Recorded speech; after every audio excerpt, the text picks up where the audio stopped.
versus Japan, November 17th. One Soccer. We know one half of the CPL final, and it will feature Atletico Ottawa. Let's get to the Volkswagen changemaker moment of the match, and Malcolm Shaw sealed the deal wheels for Atletico Ottawa. That, what you heard in the 83rd minute, a collective sigh of relief from our nation's capital. Nothing, and I mean nothing, came easy for Atletico Ottawa. Zach attack, Verhoeven down the left-hand side. This goal took a while to develop, and we saw this over the course of the afternoon. Just not the decision-making, a little bit too slow, not good enough. But this time, Shaw just takes matters into his own hands, puts the ball to the back of the net. Callum Irving, has to be said, the goalkeeper has to do better. It's straight down the middle. It hits the back of the net. Elation for Ottawa. A puncher's chance, a real championship spirit from Pacific today, but not good enough. And this put the game on ice. Ends 1-1, and even before that goal, they still had the advantage 2-1 on aggregate. That's why I said sigh of relief. In Atletico Ottawa, you will be challenging for the North Star Shield 2022 as we welcome you back inside our One Soccer studio. Andy Petrillo, Jordan Wilson, Gareth Wheeler, and Oliver Platt. It's the story, right, of worst to first. The fairy tale continues where now they actually make it to the final. But this was a good battle. This was a good test. Pacific didn't exactly lay down. They got the first goal. They made it challenging. What did you see in Atletico Ottawa today that even makes you think this team could win it all? They could win it all, but I think what I really saw today is how nervous they were, rightfully so. But they don't change their game plan. They're a counterattack team, and it's exciting to see what will happen in the finals because they're not a team to go out on the front foot and try to take it to another squad. They're a team to sit back. So. It's very interesting to see what happens next week. Oh, I think they'll do the exact same thing again. I don't think there's no doubt about it. I don't think they got the game plan wrong today necessarily. I don't think that they lost their head today necessarily either. I just thought they didn't execute on the counter-attack. You know, they knew that Pacific would come at them and the chances to go the other way would be there for them. And it just wasn't clean enough. There wasn't enough quality in the final third. So maybe that's where mentally a little bit they weren't quite as clear in their decision making under that kind of pressure as they might normally be. And, you know, in the end, they get a goal. But this will do the world of good. Just to come through this, know they've got that final in front of them now. I think those nerves will be out of their system a little bit next weekend. It's not supposed to be easy, no. Especially when you're playing the champions. I mean, the two-goal aggregate completely and absolutely was definitive. What happened in Langford last week determined and really dictated the fact that Ottawa's moving on. That wasn't a winning performance today by Atletico Ottawa. That was good enough considering they had that two-goal advantage. That's why when the second goal, spin it back to last week, when that second goal went in, you're just like, uh-oh, Pacific's on toast. Because it just requires... And that was stoppage time as well. Stoppage time. It just requires too much against a team where their identities to defend. It kind of played into their hands, having that cushion and being able to go out and play on the counterattack. Look, Pacific had 27 shots here today. And probably their fate was determined in the middle of the summer when they decided to sell their best player and the top goal scorer in the Canadian Premier League, Guero Diaz. If Diaz is playing today, they score goals, it's a different game. 100%. They didn't have that pronounced goal scorer, that number 9. They struggled to put the ball into the back of the net despite having so many chances. And that's why we're sitting here. They're going home. In Ottawa, congratulations. You're going to host the Canadian Premier League finals next weekend. They will be, but Pacific, they were the ones to score first, as Carlos Gonzalez joining us here. But first things first, Carlos, the story continues for your side. You're moving on to the final. When Malcolm Shaw scored that goal, even though you were still technically in the lead, what kind of relief did that give you? Well, you can imagine a big one because they were pushing, they were putting players in our box, they were being very direct, very vertical, and we know that they were going to leave spaces in behind, and we had to be forceful in these moments. I think that the team has done a great job in the second half, and we've competed really well. You knew they were going to come at you in the 28th minute. They end up going up 1-0. Thomas Meyer-Giguère. What was the message to your team at halftime? Well, that we had to control better the details. I think that they started, the Pacific started with with a little bit of more energy than us, but then we equalized that, and the game started to be more balanced, although they created chances, but the game in the second half for me was quite balanced. So, at the end of the day, it was maintaining a little bit the plan of the game and matching them in the attitude part, in this activation that they were starting a little bit better than us. I'm not sure if you have any kind of update yet on Drew Becky obviously leaving the game here. Is there any update on what injury he suffered and what the prognosis could be? No idea. I hope it's not too much. I saw him with Miguel as a concussion. So let's wait for it, and let's hope that he can be ready for next week. Yep, the turnaround is going to be quick, and now coming up shortly will be Forge-Cavalry. You will find out your opponent soon, but in the meantime, enjoy the moment. Congratulations to moving on to the 2022 final in the CPL. Thank you.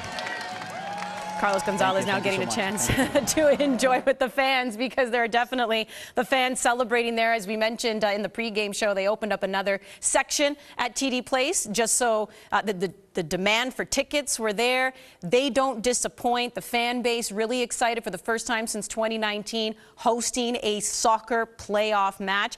It means a lot, obviously, Ollie, to the fan base, given what also happened with the Ottawa Fury and then moving on over to the Canadian Premier League. But it's all worked out so far. Yeah, it's been quite a journey, but I think you have to say, what a club they've got now in the Canadian Premier League, right? There was a lot of doubt for a long time, around that city, whether professional soccer would return, how it would work out, being in the USL while the CPL's existing. I think they've got a team to be proud of now, and I'd love to see great crowd today. Let's try and double it maybe for next weekend for the final, because I think the passion and the enthusiasm is in that city and growing. But it's how we got here as well. Like, their initiation into the Canadian Premier League was under extremely difficult circumstances. It was during COVID, the Island Games. And then last year they come home in a season which was truncated and difficult for the players. They were basically out of it coming out of the bubble. So this year, it wasn't just a celebration of a team doing really well. It was a celebration of professional soccer being back in this city. And the fans have rallied behind it. The players are up for it. It's backed by one of the top club sides in the world in Atletico Madrid. There's synergy here. There's an identity that's being formed. And it shouldn't surprise anyone in this league that success has followed. When you have those kinds of ingredients, people that care, talent, a great coach, a leader, to bring out the best of an experienced group of players, good things happen. So it's been a wonderful accomplishment. Again, it did not come easy today. They had to grind it out. Losing Becky, no Espejo. They were down to bare bones. Sissoko went back and was playing at center back. They were pushed to the limit, but they don't care. They got there. Done, and it's a done deal, and next Sunday is going to be one big party in Ottawa. I don't want to get ahead of myself here by asking this question, but this is just what we're going to do here with the media. We don't know what's going to happen with Drew Becky, and we just mentioned Pacific, right? How different a team can look when one player exits. We even had this conversation around Halifax with João Morelli, just how different a team can look when a certain player is out. Do you get the feeling that Ottawa would be completely different if Drew Becky can't go, or do you have the sense that this is a team that plays within a structure and each player has the ability to stick to the system and get the job done? I think they're playing within the system. You saw in the first leg with Espejo playing, and he kind of took that role as like the leader and conducted things in the back. I'm really impressed with Ottawa. On a day where they didn't really play their best, they still got the result. And that's something to be said in the game of football. When you have all guns blazing and all cylinders moving and working, and you're getting results, that's perfect. But today, they can agree this wasn't their best performance, yet they're still in the final. So I think Carlos Gonzalez has a team, has a unit that is ready and willing to work and to do for the greater good. You have Sissoko playing center back. Hey, this squad right here, they deserve to be in the finals, and they can definitely do something and win it all. Well, Malcolm Shaw, we heard Carlos Gonzalez say when he saw that goal go in, it was definitely a sigh of relief. And Malcolm joining us now. First off, congratulations. You get to play for the North Star Shield. How is everyone feeling once that final whistle went? Everyone's feeling fantastic. It's just from the start, from 2020 to now, just the challenging years we've had starting out, and then just to be in this moment, it's an amazing feeling. So everyone's over the moon right now. I know you mentioned 2020. We've said it before as well. It can't be easy when an expansion side comes in when it's the pandemic and you play in a bubble, and then the following year you still don't get to start at home.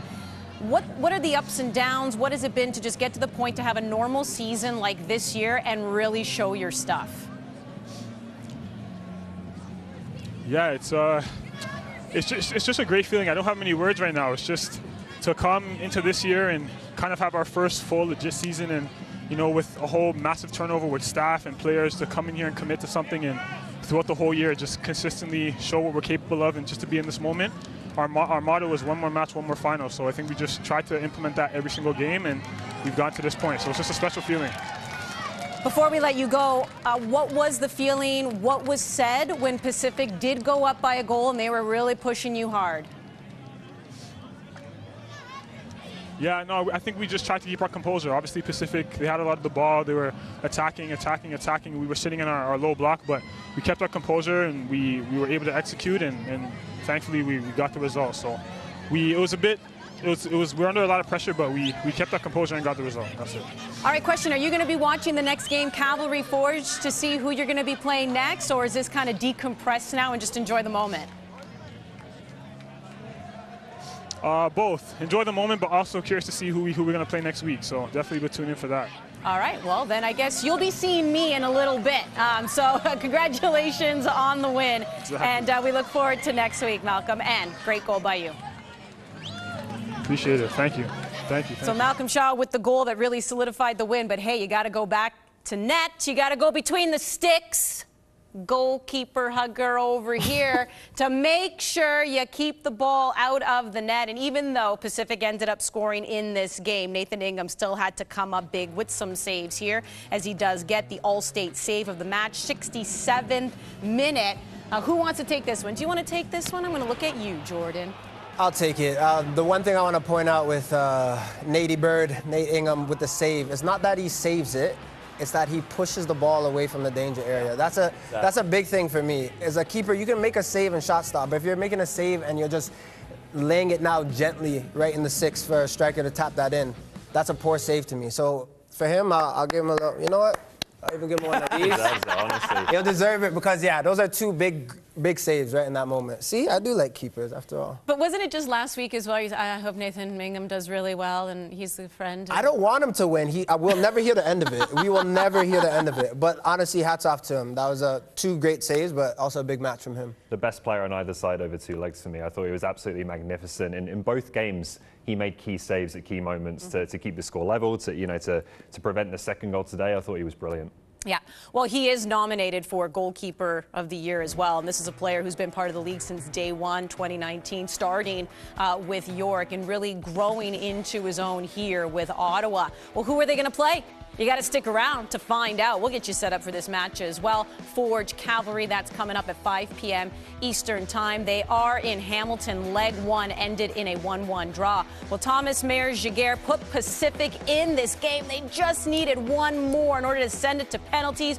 But in the 83rd minute, Malcolm Shaw gets the goal. But hold on, Pacific fans. We know you're saying there should have been a penalty. We'll talk about that next. Who's this game for? For those just making their start? Or those with a whole city on their back? For those who are always game? Or those who are pioneers? For those who are chasing glory? Or is it for all of us? Volkswagen.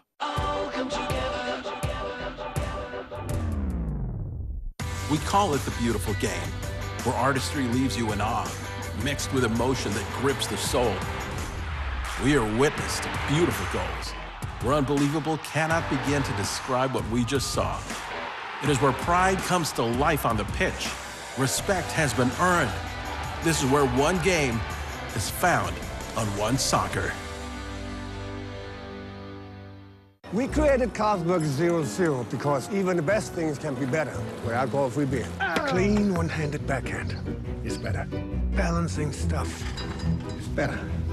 Whatever this is better. We created Carlsberg. Skipping your own ad is better. Parking in space, better. So, can the best alcohol-free beer make good things better? Probably. We're used to labels. Apologetic. Sweet. pushovers. 1, 2, 3, man! But screw labels. No more being polite. No more sugarcoating. Because we're label-less and limitless. Oat Canada, the official plant protein partner of Canada Soccer. 1-1 draw here, but Atletico Ottawa, based on their 2-0 victory in leg 1 of the semifinal, they are moving on to the CPL final. Andy, Jordan, Gareth, and Ollie still with you here. We're breaking this one down, and then shortly we'll be getting you ready for Forge-Cavalry. There are a lot of Pacific fans out there right now who are crying foul, Ollie, because they felt like there should have been a foul. Let's take a look at some of the missed opportunities for Pacific, and in particular the non-handball. Yeah, look, it's always a tricky one to talk about because I don't want to take anything away from Atletico Ottawa when they've qualified for a final here, and I think they've deserved to. But this, for me, is a penalty all day long. I don't think there's much kind of controversy or doubt about it. It's handball from Ben McKendry when that shot comes in. The initial shot comes in there on the right-hand side. We'll see it again here. Just keep your eye on McKendry just near the penalty spot. The ball comes back, and then the arm goes out. And it's quite clearly blocked with the hand. That's handball for me. I don't think there's really any question about that. It doesn't matter if you like talking about it or not. It's at 1-0. That's a game-changing non-call. Yeah, but it's irrelevant that you don't like talking about it. How about this miss by Thomas Mayer-Jaguera? Yeah. Like, how he put that ball over the net from there. Full credit to Ingham coming out and putting on pressure. Ottawa struggled defending set pieces. This is on the second phase. That is up and over. That's not even close. This is a player that scored a goal in the first half. It's just those two moments when you're up 1-0 decided the way that this tie went. It wasn't necessarily the Malcolm Shaw goal. If either one of those moments, whether it was called, whether there was a finish there, we could have been discussing about a completely different outcome. Pacific did their part. They did everything but put a little bit of unluckiness with the handball not being called, in fairness. And just not being able to put the ball in the back of the net. Other than that, that was a top performance. Pacific did exactly what they had to do. They can be proud of the performance for sure, but the chances that we saw, one specifically coming across to Jordan Brown, put anything on it. As a striker, big moments, you got to get that goal. If he puts a knee or whatever and they're 2-0 up, this is a whole different game. The pen, I'd be hard done by because that is a clear pen. It's a shot on target. It hits Ben McKendry. I think Pierre needs to call that. I think the ref needs to call that and point to the spot. He doesn't, but they still did enough. They still did enough to get into the finals, but they didn't do enough in terms of putting themselves on the line, getting across your guy, and getting that chance into the back of the net. Well, it affected James Merriman's approach, too, because he threw caution to the wind. He made the late change when Makabula came on and ended up giving away the ball that led to the goal. It wasn't his fault. I mean, he gave up the ball at midfield. There was still a lot of work to do, but Merriman was just trying to do whatever he could. They wanted to bring more width on. I think he realized they were a little bit too narrow. Their best chances were coming from crosses. They were having all kinds of joy. Again, Ottawa had to shift. They were without two of their best center backs for the final 20 minutes of that game. So if either one of those moments went Pacific's way, we could talk about Forge-Cavalry hosting the final next weekend. Pacific, let's be clear, they were the better side in this game here today. Sure. I don't think there's much doubt about that whatsoever. No, and I thought what Jordan said before the game was spot on as it panned out, was that the crosses, the wide service into the box, it was a big problem for Atletico Ottawa. Yep. So it's been a debate we've been having all season. Do at times they get too deep? Do they play with fire a little bit too much? The answer has normally been no, and they counterpunch you the other way. Today, I think you could see a little bit of that. And, for Forge-Cavalry, they'll watch that game and think we can go to TD Place and cause them some problems despite how strong they've been defensively. Even though we're all agreeing that Pacific was the better team here today, so I don't want to be too dramatic, but we've also brought up Güero Diaz. Do you think this makes teams, and this is where it gets tricky, Ollie, and I know this because you do want to be in the business of seeing players go on to the next level. You don't want to stand in the way of them having a great career, but does it make teams maybe think twice about selling their best player halfway through the season? Because it could have been completely different with Diaz in the lineup. Yeah, it should. I think in this particular case, Diaz wanted to go. So I don't know, how much you can do when that's the case, when the player wants to leave. I said at the time, I don't really see how his value would have diminished between now and the end of the season, that you can't sell him in the winter rather than in the summer. Look, it's a difficult one, like I said, when the player makes a decision or wants to make a decision. But there's no question that, that is a major difference maker between Pacific being in the final and not being in the final, is the presence of a top quality number 9. Sure. And it was like, death by 1,000 cuts here, because they lost their manager in the offseason. They lost their starting right back and a center back, both who featured in Major League Soccer. Lost 2 players, the best under 21 player in the Canadian Premier League and their top goal scorer from last season, to Forge. So those are 6 key pieces that you took away between the end of last season and the middle of this season. Yet they still put themselves in a position to win this. I think that James Merriman deserves a ton of credit. The way that he kind of galvanized this group, this team came together. I thought putting in Jamar Dixon for this game, I thought that absolutely worked, just bringing that leadership, that calmness into the equation. Pacific will get back, but there was just too many subtractions that kind of put them at a deficit before they could actually get going. Back to what Ollie was referencing in terms of Diaz. I have no doubt that if Diaz was playing, they're in the finals right now. He's banging in 2 of those goals. Yep. No disrespect to Jordan Brown, but it's just different class, different gravy. Diaz is scoring 2 of those goals. But also for me, it's like there shouldn't be such a gap. You have Will Diaz, and then you have a Jordan Brown who's coming back, not as fit, not as sharp. That's a huge gap. If you're trying to be a team that's contending and going for the North Star Shield, there should be something. You have a Will Diaz and someone right under him. For me, they're doing well, Pacific, because they made it to the semifinals without a number 9. Yeah. You have Habibullah starting a game. Ollie and I were talking about it before the match, and you have Habibullah as a false 9 going into a big game where you need a score. That's a tall order to ask of him. Well, James Merriman did manage to get the best out of his squad again. A lot of us, and I've said it, I put my hand up, even counting them out to make the playoffs. But here they are, taking it right to the end in the semifinal. But the defending champions fall short. Great Bustos. Yeah. Atletico Ottawa, they are moving on. You could just see for Pacific, obviously, it is crushing. But you can't have elation without heartbreak. That is the world of sports.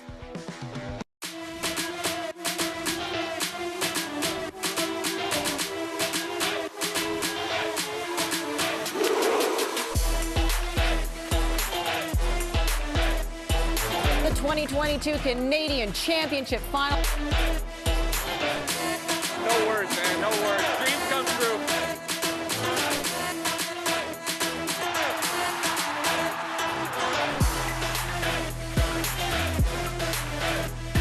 Welcome on in to our One Soccer studios. You are watching One Soccer today.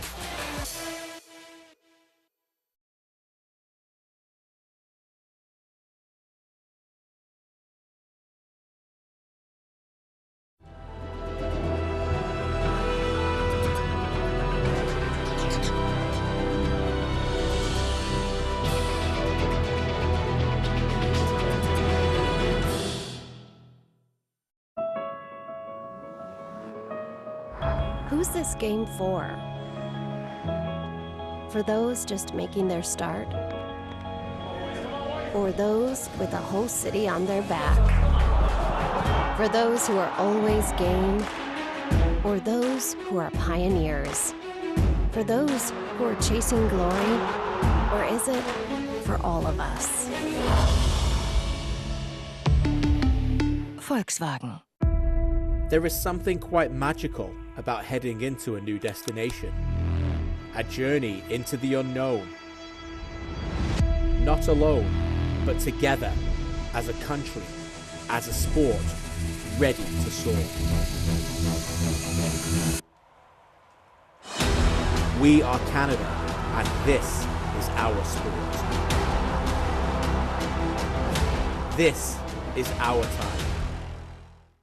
Pacific made a game of it when they scored in the 28th minute, but they could not find that second goal, and then Malcolm Shaw sealed the deal for Atletico Ottawa. As you take a look at the full-time stats, Ottawa going to the final. But before we get to who they would like to meet, Cavalry Forge, what about Dixon? You just mentioned him. He subbed off in that game. He was wearing the armband. That was it. That was his last game. He's now officially retired. A true leader, stand-up guy. I know him personally. I just want to thank him for his career, for all that he's done.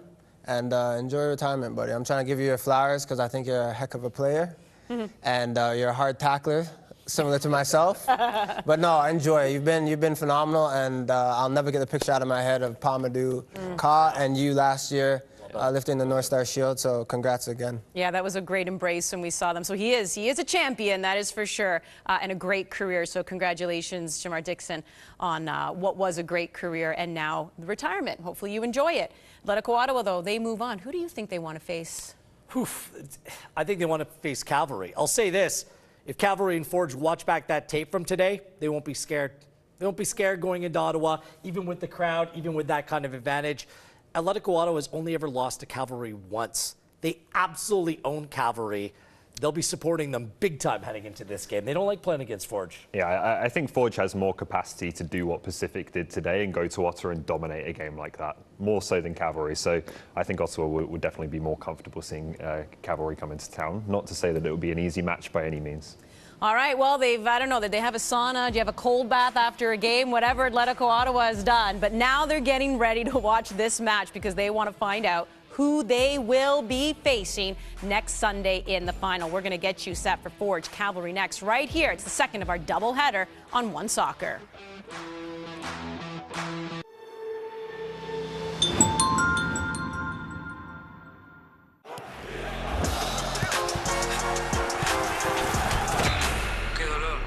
That voice in our heads that urges you forward. Bueno, dale, vamos. Fuel it.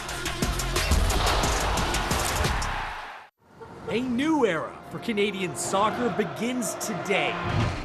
Experience the emotion of every match. Watch all the highlights, the breaking news, the best debates, and analysis. And all the information about the Canadian stars playing abroad. Get access to the best of Canadian soccer from any device. Join the new dawn of an unstoppable game. See the rise on onesoccer.ca.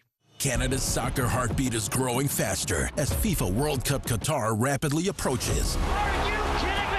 Hope for Canada's men's national team has captured our imagination. And the conversation is turning to the biggest stage. Momentum for the world's most prestigious tournament is crucial, and Canada has one more friendly to prepare. One final test. It's Canada versus Japan, November 17th. One Soccer.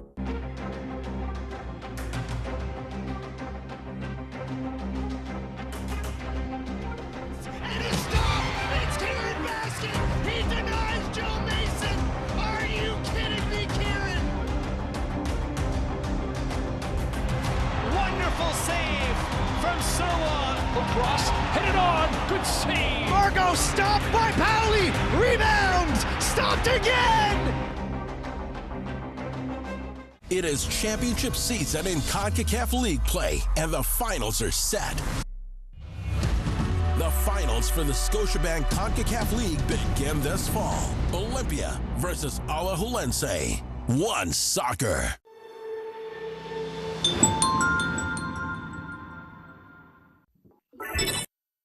Once you feel it, you want to feel it again. It's crazy, but the more you get it, the more you want it. So we're gonna try to get those feelings again.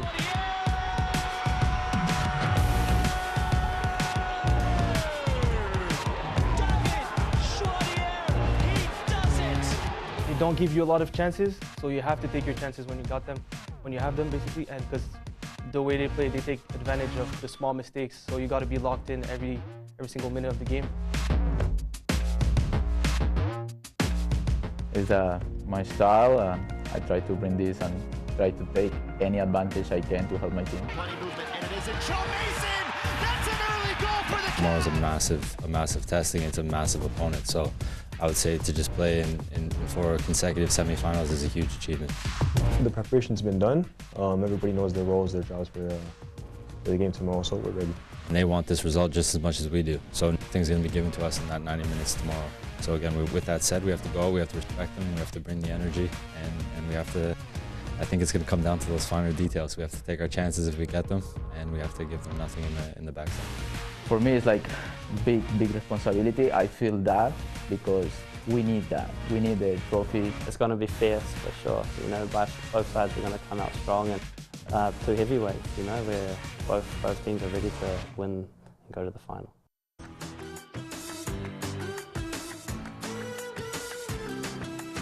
It's any given Sunday today in Hamilton. Who will move on to challenge for the league title between Forge and Cavalry? Well, it's anyone's guess. After leg one ended in a draw, it's a clean slate between the two sides. 2019 was the first and only time Cavalry played for the Shield. Can they eliminate a Forge team that has competed in every single final to date? Welcome back inside our One Soccer studio. Matchday Live continues. It's time for our second of our doubleheader, Forge-Cavalry, who will move on to meet Atletico Ottawa and challenge for the North Star Shield. Well, inside Tim Hortons field is our boy, Christian Jack. And KJ, the big question is really around Cavalry. What makes anyone believe that this is the day, this is the year they get over the hump and get back to the final? Yeah, great to be with you, Andy. You know, it's really a strange storyline, but I'm bang on. I think you're right. I think it is Cavalry. You know, we're here at the home of the two-time champions, going for a fourth final in a row, yet the main storyline is them. And I think it's them because they've become so close in the past, you know, that forever bridesmaids. And I think the pressure is a little bit on Forge, but I would look at Cavalry today, and I think it's fascinating when you think about how they're going to go out there and what kind of style are they going to play. I was talking to Tommy Wilden Jr. earlier. He told me we've got some tricks up our sleeve here that Forge will not expect. So what will that be? You know, we've seen a lot of teams play quite deep recently against this Forge team and get success. Will Cavalry do that? I'm not so sure whether they think that's the best roadmap to success. I think they have to go out there and give it everything in the 90 minutes plus potential penalties. And at least if they don't get the result today, they have to go home and believe that they were the best version of themselves. And I think the best version of themselves is on the front foot, Escalante going further forward. He doesn't look like he's going to play left back today, and deliver that kind of knockout punch that they're going to need to try and send the Forge team out of the playoff championships here. Well, not to state the obvious, but goals win games here. And when it comes to Forge and their offensive output, KJ, we know to start the year they were so dominant. 8 times they scored 3 or more goals in a game, but in their last 12 games, only twice they scored 2 goals. How do they rediscover that offensive form? Yeah, it's one that we've been wondering whether they're going to turn it on, Andy. You know, it was interesting. I think the method is that momentum isn't always there with teams coming in. Last year, Pacific didn't necessarily have that. They found a way to get 1 goal in 90 minutes, 1 goal in extra time, and another goal in 90 minutes in the final, and they won the Shield. So I do think that they can get there playing that way. But you're right, they have definitely lacked some kind of rhythm. And Tommy Wilden Jr. noticed that too. And when he was scouting this team, he told me the same thing. Now, what Bobby Smirniotis says, he wants more ruthlessness. So I think when those chances come in the box, they need to take them a little bit like they did in that set piece, maybe a one-touch finish. Sometimes I think they're a little guilty of overplaying. So look, the longer this game goes on, that stat that you just referred to would become bigger if they don't score, and it becomes the pressure on them, right? When you're at home and you're trying to go out there and deliver, if you manage the game in moments, if it's still 0-0 in the 70th minute, for example, the pressure will start to be talking about them. Can Tristan Borges, can someone like that take this game and ignite this attack and get them through to another final? That will be the big question mark over this team. We're looking forward to a good match. Enjoy the match, KJ. We'll check in with you post-game as I get back to the guys here in studio. And let's get to the juicy stuff. These two sides genuinely do not like each other. The amount of cards, red cards. Are you going to be a gentleman and help me? Okay. Wow. Oh, you've been upstaged. You are out, the two of you. I know. Human being. Chivalrous. How about that? Yeah, but if you hate a team as much as Forge and Cavalry hate each other, what kind of what kind of emotional toll does that take on the players? Because you already know this is a big game, but now you genuinely dislike one another. I'm going to quote Jimmy Brennan. He would say this all the time. I wonder if he said it because he just ran out of things to say, but he would always say to us last season, control the emotions, boys, control the emotions. That is the key for today. You don't like each other, but do not get caught up in the chippy stuff, right? Still go there. You know I love a tackle more than anyone. Still put them in. Still be chippy, but don't get caught up in it. There's a difference, right? So I feel like today the key for both of these sides is who can control their emotions the best. You have a team where you don't like them, but it's not about that. It's about winning and going to the finals. So that was an exchange after leg one between Tommy and Kyle Becker. Tommy was asked about it. In true Tommy form, he responded with, I was asking him if he was a sweet or salty kind of guy. I believe we actually have the clip. So this was Tommy's response to, hey, what were you saying to Kyle? I think I was trying to find out the real Kyle Becker. He wears a mask. Nobody really knows who the real Kyle Becker is. And I always try to get to know people, and I just asked him, I said, listen, Kyle, you know, would you rather anything too sweet or too salty? And it didn't surprise me. He's a salty man, right? So I said, look, but in the event that it's a salted caramel, because now you're mixing sweet with salt, like where do you stand on that? And he wasn't having it. He said, you don't put the two together. So it didn't surprise me. It was a heated discussion about it. I think you can have both together. He doesn't. But in the process, I got to know a little bit more about the real Kyle Becker.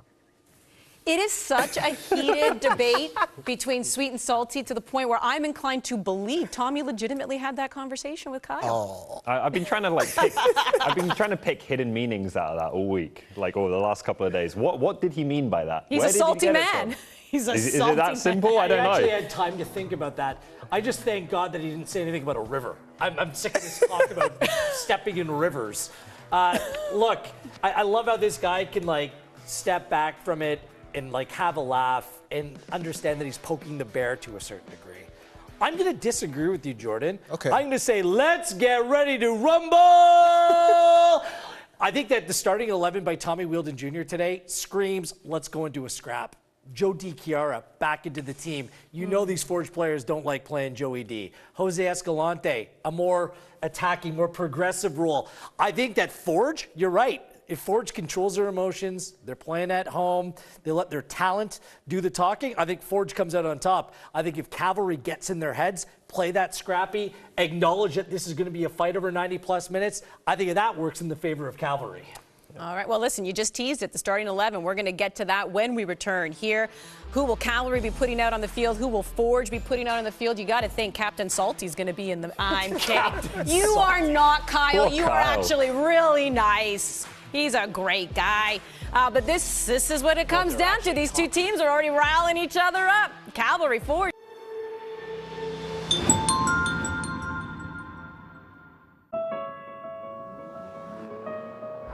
Who's this game for? For those just making their start? Or those with a whole city on their back?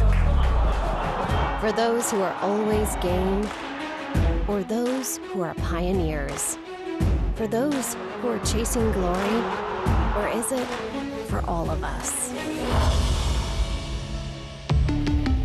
Volkswagen. We created Carlsberg 0-0 because even the best things can be better with alcohol-free beer. Clean, one-handed backhand is better. Balancing stuff is better.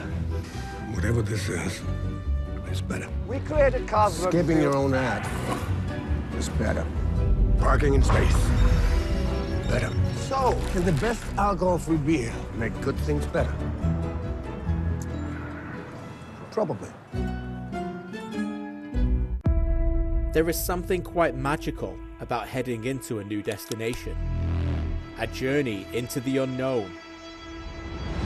Not alone, but together, as a country, as a sport, ready to soar. We are Canada, and this is our sport. This is our time. A new era for Canadian soccer begins today. Experience the emotion of every match. Watch all the highlights, the breaking news, the best debates, and analysis. And all the information about the Canadian stars playing abroad. Get access to the best of Canadian soccer from any device. Join the new dawn of an unstoppable game. See the rise on onesoccer.ca.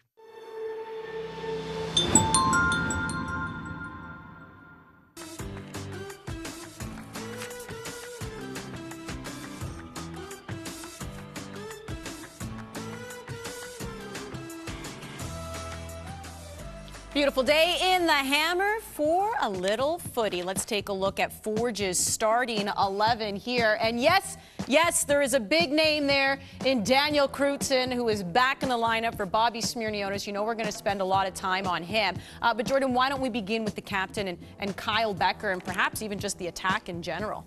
He's the money man. I mean, you saw it last week in the first leg, how he can just deliver that quality that they need to maybe get over the hump and get into this finals. But he's the guy that gets them ticking. You saw the last 3 matches when he was suspended. They're a strong forward side because they have so much talent, but he's the guy with the experience. He's the guy that they look to. And a day like today, the only thing he needs to worry about is keeping his head when those chippy fouls come in and Escalante might want to get under your skin. If he keeps his head on his shoulders, I can't see why Forge is not running away with this. You're just waiting to see with Forge, just like KJ alluded to there. Are they going to catch light, right? Like, is it going to start to happen for them from an attacking point of view? Because it hasn't for a while now, and you generally don't believe that teams can just turn it on and off like a tap, and at the right time of season they suddenly become this dynamic offensive force. But with what we've seen in the past from Forge, you feel a little bit differently. So he's gone with Chouanier, Borges and Passius again. I think that is the best 3 they have. But we need to see a lot more, I think, than we've seen in recent weeks from a Forge attack. But they didn't play well last week. I'm surprised he hasn't made a change. I'm even more shocked that Jordan Hamilton saw 0 minutes. I mean, this guy has a big reputation, could be a top striker, hasn't really caught fire, although he did score against Cavalry earlier this season. If I'm Bobby Smirniotis, I was at least tempted to throw it into the mixer. Just one change, and it comes at center back. That is Daniel Crutzen, which also comes with a little bit of a risk. We all know the player that Crutzen can be, one of the top defenders in all the Canadian Premier League. But Daniel Crutzen's played 2 games this season, the last one coming September 19th. So you're telling me a guy with a month plus off that's only played 2 games, he's going to be ready to go for a high-intensity playoff game like this? I understand his quality, but that is a big decision that he's making here today. It is, but I think when it's Daniel Crutzen, it's a risk worth taking because he changes the game for them in terms of how they play out the back. No centre back in the league for me has more quality on the ball. So if he is ready to go, I'm putting him in the team, no questions. But he wasn't ready to go last week, so a week's going to do. He is now. Don't worry about it. See, I thought Metusala had a very good season. I'm actually kind of surprised that he's not starting. You have Ashley Nodi Janssen, a midfielder, playing center back too. Is just an area that I think that Cavalry can get at. And if Forge ends up struggling, that's an area that I think you can point to. But if you're Cavalry and you look at Daniel Crutzen on their starting 11, does it matter? Does it change? If you're Cavalry and you're looking at that going, okay. I think so, because he changes the whole dynamic of the way they play. He is so good on the ball. The only player I would say, I know people might disagree, that, I love York and whatnot. Roger Thompson's maybe the only other center back I think that breaks lines the way that Crutzen does. But Crutzen's at a different level when he does it. So I think Calvary's looking at Crutzen playing and saying, wow, we really got to keep our shape. We really got to stay close together because he picks passes like no other. If he's fit. You know, when you play that little, this is a playoff. This isn't a regular season game. Yeah. Against the bottom half team in the table. This is your rival, Cavalry. Is he ready? We won't know the answer to that question till the final whistle, or the opening whistle hits. Don't ever apologize for tooting your own teammate's horn. It's okay. You have every right to do that. We know this, Jordan. Don't ever apologize for that. But let's maybe toot some horns over here now when it comes to Cavalry FC and their starting 11. You were high on Ali Musi last week, and you seem to be high on him again, Jordan. I'm going to stick to him because I look at their middle 3 with Dikiara, Simmons, and Adekube. I don't care what Tommy Wilden-Juden says to me. That squad right there, that's a park the bus type of squad. I don't think those 3 have played together at all this season. Like, you have maybe only DKR that's driving forward, but for me, Musi is the standout player. He's the guy that can make a difference. The left foot is sweet. I just want him to really relish this moment and really take this playoff game seriously. Last week, he was hiding a bit. He was getting caught up in things he shouldn't have been. Today is the day, you know, if you have a 90-minute big boy performance, you're going to the finals. I want to see that passion. We saw it earlier with Bustos. I want to see it right now with Ali Musi. Joe Mason can score goals, Wheels. He can. This is for games like this that Joe Mason was brought to Cavalry. He's one of the players that has played at the highest level in the Canadian Premier League's history. He's only 31 years of age. He scored goals in the UK. He continues to score goals in the Canadian Premier League. Mason, they managed his minutes over the season, only played 1,600 minutes, but he scored 8 goals in 20 games and 3 goals against Forge in the regular season. And on top of that, he set up the goal last weekend. Joe Mason, you use the expression money man, Jordan? Like, Joe Mason is the big money Mason. He needs to be the made man today. His running off the ball is just so intelligent, might not have the legs of other players. That's where players like Musi and Escalante need to come in and give him a hand. But these are the types of games where Mason can be a difference maker. Yeah. All right. How about Joe DiChiara? We know Cavalry has disturbers on their team, and suddenly they went and added another one. Well, that's exactly what I was going to say. Is I love this Cavalry lineup because for better or for worse, they are going full Cavalry, right? Escalante's further forwards. Norman, who's a bit chippy himself, is in at left back. DiChiara is in midfield. I have to assume Charlie Trafford is maybe a fitness thing that he's not in the team. But that is going to be a nightmare to play against, particularly in the central areas where you've got DiChiara, Simmons, and Adekubi now. They're going to stuff that area. They're going to be horrible to play against. And I think that's often when Cavalry are at their best. All right, let's talk a little bit more about Cavalry now. You know the CPL has been releasing the nominees for the CPL awards this year. And when it comes to Goalkeeper of the Year, Marco Carducci made the short list. He posted 10 clean sheets. And when you look at the stats, it looks like it was just another regular season for Carducci, except it wasn't. He missed the first 3 games of the season because he received news that none of us ever want to hear.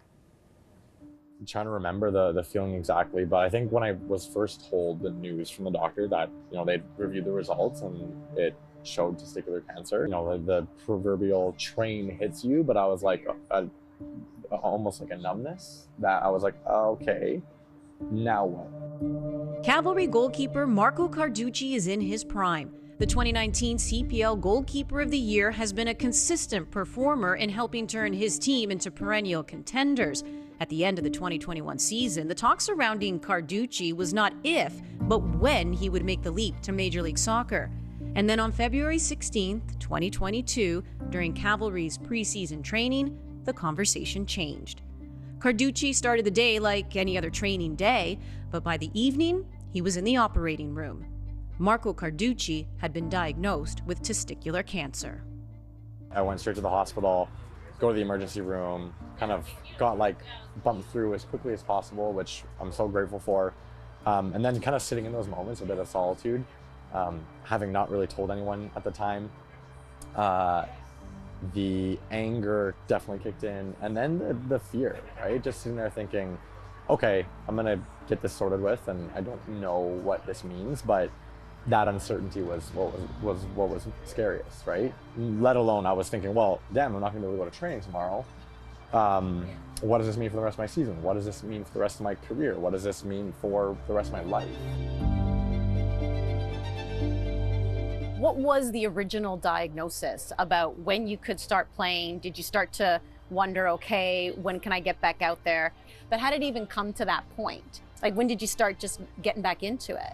I think maybe quicker than it should have happened almost. Because did you break doctor protocol? No, I didn't. Okay. The way it kind of turned out was within 4 days, I got the news, I was told what was happening. I'm dealing with all these emotions and this uncertainty. I was already home and like focusing on my recovery. And as soon as that happened, I said, okay, well, so far things look good in terms of you know, dealing with the actual cancer and ensuring that there was no spread and there's no extra treatment necessary. So my mind immediately shifted to, okay, when can I play? Yeah, when can I be of back? course, yeah.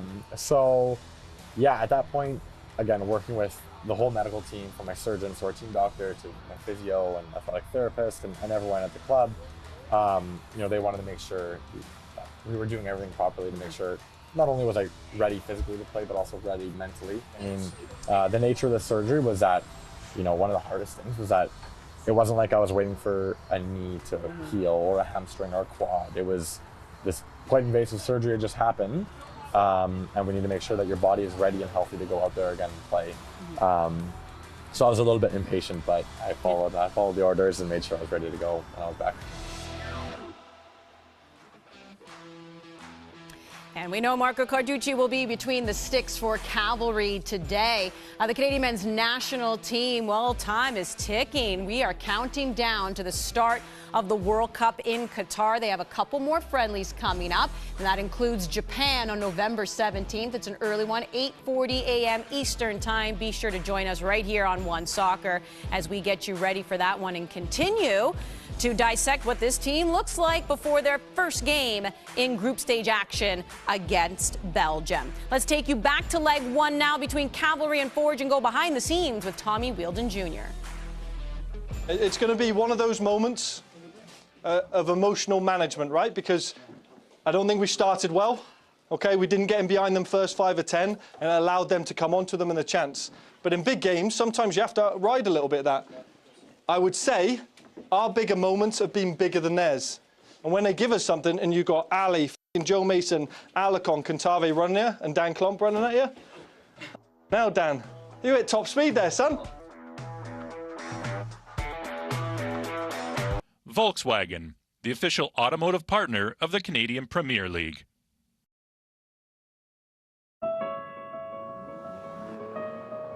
Who's this game for? For those just making their start? Or those with a whole city on their back? For those who are always game? Or those who are pioneers? For those who are chasing glory? Or is it for all of us? Volkswagen.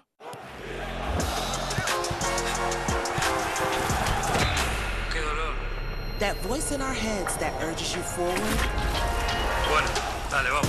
Fuel it. A new era for Canadian soccer begins today. Experience the emotion of every match. Watch all the highlights, the breaking news, the best debates, and analysis. And all the information about the Canadian stars playing abroad. Get access to the best of Canadian soccer from any device. Join the new dawn of an unstoppable game. CB Rise on onesoccer.ca.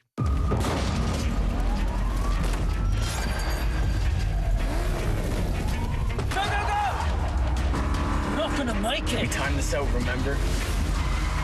Passports. Is that money? Dad, have you forgotten how to pack for a vacation? We're gonna miss our flight to Cancun. Cancun? I'll make sure you make your flight. 1, 2, 1, 2, 3. Whole crew rolling with me. 1, 2, 1, 2. WestJet is a proud sponsor of the Canadian Premier League. Tempers flared the last time Cavalry FC traveled to Tim Hortons Field. Post Forge and the visitors both had players sent off before the Hamiltonians claimed an important 2-1 win. 6 weeks on, the CPL's top rivalry is deadlocked heading into a second-leg playoff match, and the fact remains Forge versus Cavalry continues to be must-watch TV as we get set to see which side will claim a spot in next week's CPL final in Ottawa, because earlier it was Atletico Ottawa who booked their ticket to the final. Andy, Jordan, Gareth, Ollie, moments away from kickoff. Leg one between these two teams, it was a 1-1 draw. That was in Calgary. Cavalry scored first. Forge tied it up. And we all seem to be in agreement that the momentum was in Forge's favor because they liked that draw better than Cavalry did. They know that they're going to take care of business at home, Forge. They know this. Cavalry have only won twice out of 8 times playing at Tim Hortons Field. Forge knows that they can clean up at home. They've been in this position before, and I feel like they just know that they get the better of Cavalry. Yeah, it's job done, right? And so from their perspective, in terms of getting into this second leg level and able to win it and go to the final. But like I said, I think now they have to do the hard part, which it hasn't come easy for them in the last few weeks, is breaking teams down, creating chances, beating a very good Cavalry team today, you know, straight up over 90 minutes. Forge has only won 3 games out of the last 13. This isn't vintage Forge whatsoever. And when you get down to it, I think that a history lesson is in store here about how this rivalry is played out, not just this season. By the way, in the 5 games this season, both teams have scored in every game. So it's been super competitive. These sides are very even. But Cavalry players and their manager, Tommy Wheeldon, know 2019 in the finals was Nanko, the ball in was the ball out. Waterman being sent off controversially. Then Malonga doesn't finish at home. Their chance, poof. Island Games, injury, tournament. Last season, was the ball in, was the ball out? They're dumped at home against Pacific. This is a massive opportunity for them to finally, they all believe that they're the best team in Canadian Premier League history. It's not Forge. They just don't think they've been rewarded for it. Now it's the time today for Cavalry to go out and prove it and do it. I don't think they care where they're playing. And I think they'll relish the opportunity to not just get there, but get there by beating Forge this time around. It's a big occasion. You for brought them. up some important games because, yes, there's the rivalry from regular season Canadian Championship, but 2019 it was Forge who beat them. The Island Games, it was Forge who came out with a crucial win in that group stage to eliminate them from playing in the final. So twice they've already done that to Cavalry. But here's the thing. That first game when we did Who You Got, it was pretty easy to choose Ottawa just based on the goals that they scored, you know, walking into leg 2 with the 2-0 advantage. I called it last weekend. This one's a little tougher because it was a 1-1 draw leg 1. But Ollie, I'm going to start with you. Who you got? Let me just find the jersey back here. Jam it in the chair. I'm going with the orange. I'm going with Forge. orange. And like as much as people say this is a big day for Cavalry, and I get it, and that they're the story, like I think this Forge team is also playing to show they're still the dominant team in the Canadian Premier League, right? They didn't win it last year. They've got to get to the final this season to maintain that kind of status. Let's ride. Let's ride, Cavalry. No fear. It might happen in pens. Bold. Okay. Might happen in pens. Break the tie. Break the tie. It's definitely Forge, but I agree with my boy Hot Wheels that we're going to pens. He doesn't want to hold this jersey up. I don't. Let me see this. Burn hands. I'm like, guys, gonna don't you know to follow play? my lead? I'm Mr. Perfect. I've got every game right. All right, we got 2 going Forge, 1 going Cavalry, but 2 of you feel it's going to, or all 3 of you think it's going to pens? it's definitely going to pens. Who knows? Oh, definitely. Yeah. You just put that rubber stamp. It's definitely going to penalties. Be tight. Kickoff is coming up. Forge Cavalry next. Allstate and its 900 agents proudly support Canadian soccer at every level. Visit allstate.ca.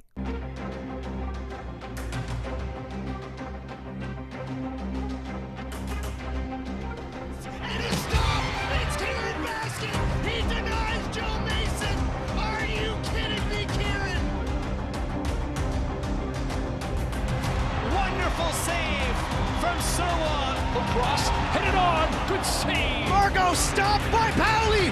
Rebound. Stopped again.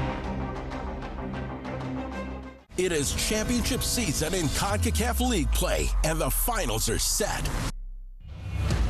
The finals for the Scotiabank CONCACAF League begin this fall. Olympia versus Alajuelense. One soccer. We're used to labels. Apologetic. Sweet.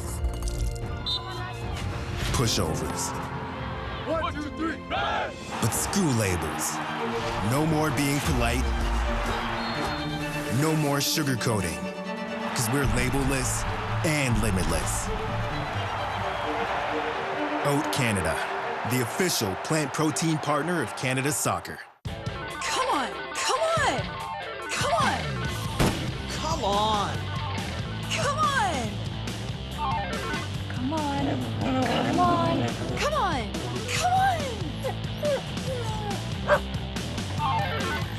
Come on! Come on. Come on! Come on!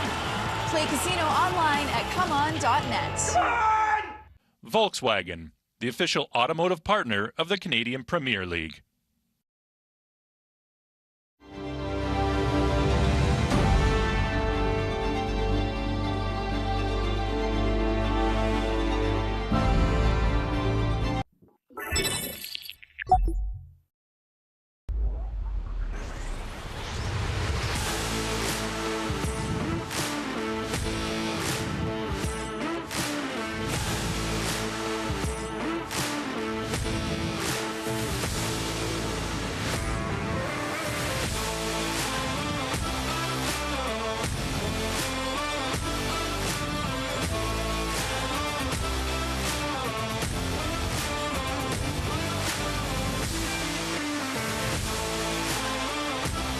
Only 3 teams and 2 matches remain in the 2022 Canadian Premier League season as we say good evening and welcome to Hamilton, Ontario. Some 1,093 days removed from leg 1 in 2019 between these very sides at this very pitch. Call it a rivalry, call it intense, call it whatever you want. It is sure to be thoroughly entertaining.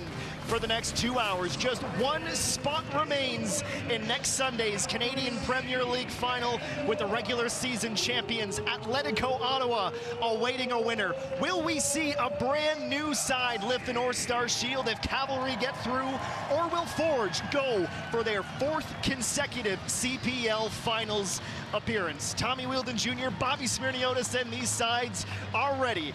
Level after 90, it all comes down to this. Here is the public address announcer, Aaron Walsh, for the pre-match presentations.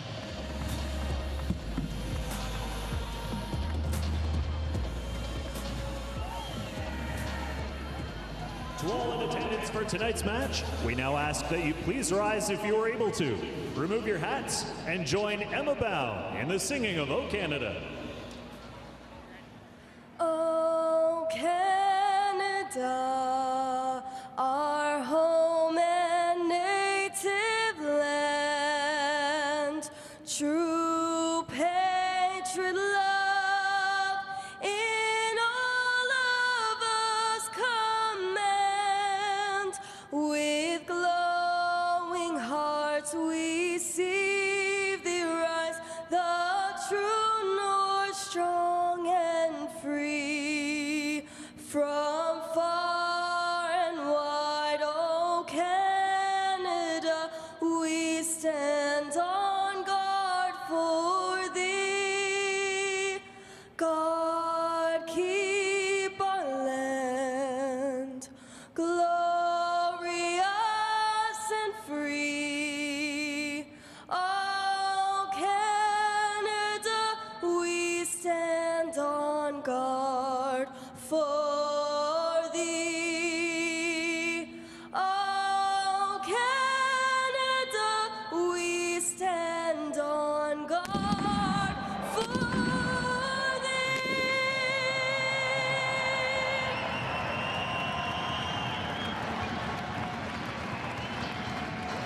I can assure you those will not be the only fireworks we see this evening here in the ambitious city. The supporters have filed in. There's no more seats for the Barton Street Battalion. It is standing room only. Not that they would need anything other than that. They are ready to root their side on and try and go for another North Star Shield.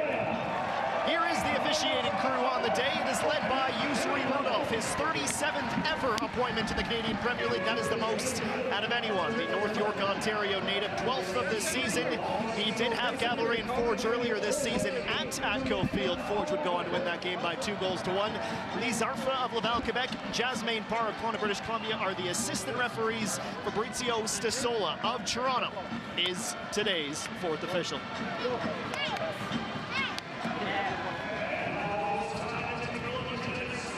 It was last week in Calgary, a cagey 1-1 draw at Spruce Meadows. Tommy Wheeldon Jr.'s side needed to weather the storm out the gates. Surely will be the same case today. This is Bobby Smirniotis' 11 on the day, just one change, and it is a big one. Daniel Crutzen back in at center back in the 4-3-3, playing in front of Tristan Henry. Cannot speak enough about the importance of Henry to this side, match in, match out, but he was phenomenal in leg one. Perhaps a little bit of a chip on his shoulder after not receiving a Golden Glove nomination on the season. Someone who was nominated, Marco Carducci, he gets the start in goal, and there are 2 changes for Tommy Wheeldon Jr.'s team today. David Norman Jr. is in at left back. Joseph DiChiara into the front 4. A 4-1-4-1 with Adekubi and Mason playing between the rows. Carducci in goal for the Cavs. The substitute benches, Dominic Samuel, Taryn Campbell, Kwesi Poku, Garvin Miche Matusala, Jordan Hamilton, and Malik Olalabi Belawu. For the Cavs, Roberto Alarcon, Charlie Trafford, Meyer Bevins, Sergio Camargo, Ben Fisk, and Mickey Kintave.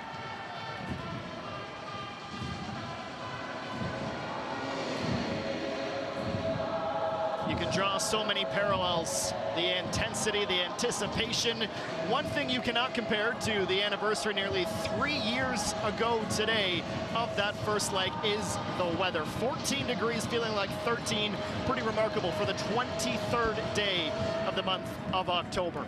the sides, you ask them, you ask Bobby Smirniotis, you ask Forge, is this a rivalry? They'll pour some water on that. Cavalry and Tommy Wilden Jr., they lean into it. They know the intensity, what it will take to come through with the results. And there is still a little bit of redemption and vengeance on their minds from last year's semifinal loss to Pacific to losing in 2019 to this very same side. Is this the Cavs' year?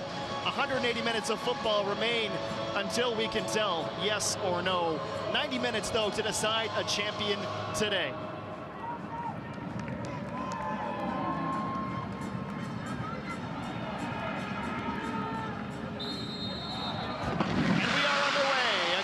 To the sound of the pyro, and it is Rubens Pasillas who kicks off first. Forge are wearing their primary kits, the all orange with the gray accents. They work from right to left towards the north end of the stadium. Lake Ontario in the Hamilton Harbor, attacking Marco Carducci's goal. Cavalry, meanwhile, in their alternate change strip, the green